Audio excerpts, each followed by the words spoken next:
All right, the Sunday Roundtable ready to go. Joining us this morning, Democratic political analyst Marianne Marsh, Republican political analyst Rob Gray.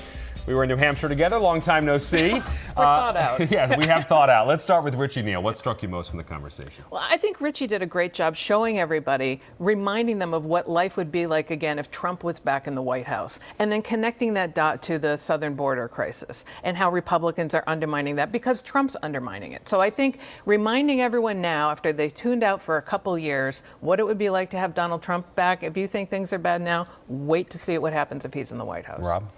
You know, he's on the mark on cutting the IRS. I mean, Republicans are off on this. It just costs revenues, and it's become a cause celeb for the MAGA people. But more moderate people get that you have to have enforcement. And he did say it's time to start closing the deficit, too. Was that interesting to you?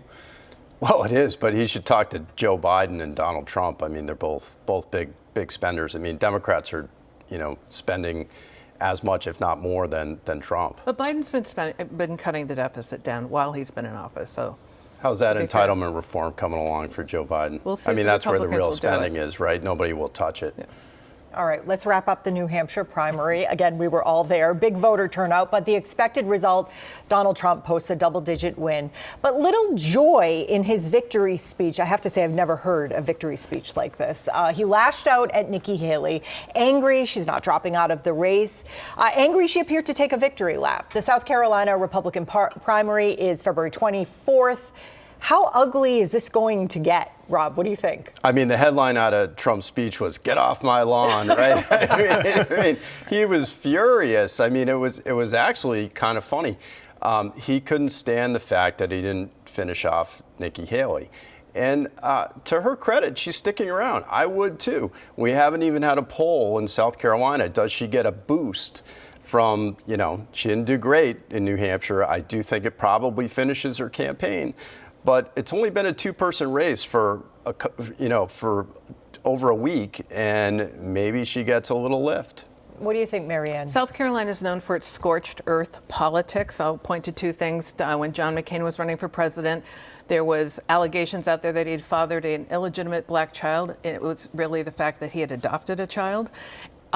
Mitt Romney was hit when he ran for president. Someone sent every Republican in South Carolina Christmas cards that quoted the most controversial parts of the Book of Mormon, and that will pale in comparison to what Donald Trump will do to Nikki Haley. This is going to get ugly, is what you're saying. Spontaneous combustion, okay? It will be awful for her. So Trump wants her out. The RNC wants her out, but she insists she's staying in, maybe perhaps all the way at least through Super Tuesday.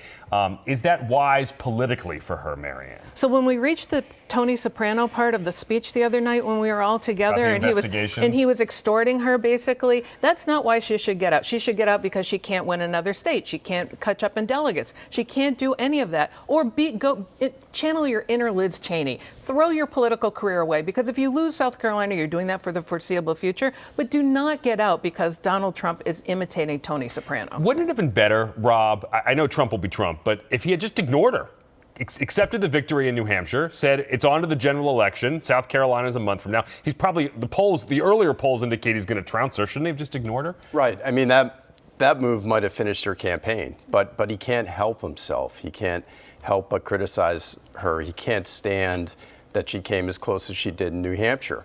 I like that Nikki Haley's shown this week some toughness, getting tougher on Trump. He's going to be tough on her in South Carolina, no question about it. But if she raises the money and gets negative on him, I don't think she's going to win, but she can do some damage. And Trump showed us the other night that he's unstable enough that he could, shoot himself in the foot. Unconventional at best. All right, so Joe Biden got his write-in win after snubbing New Hampshire, a record turnout of over 300,000 voters. Did the Granite State make its case about its first-in-the-nation status, or not so much? Marianne? Well, here's the thing about New Hampshire. You always learn things about the people who are in that primary, and it usually telegraphs what's going to happen later on in the general election. And in this case, we learned that Donald Trump has a lock on Republicans and hardcore Republicans. He does not on independents and college-educated voters. He lost 53% of independents, 15% of college-educated voters in New Hampshire. That is going to be his Achilles heel in the fall, and he can't come back from it. What do you think about the the first in the nation status of New Hampshire? Well, first of all, great to be up with you guys there on Monday and Tuesday. What we saw in the results, I think Marianne is right, some tea leaves. Suburban voters are still being alienated by Trump. He has real problems there. Biden has real problems with Rust Belt voters that are traditionally part of the Democratic coalition, too. I think this campaign is going to come down to which candidate voters dislike less.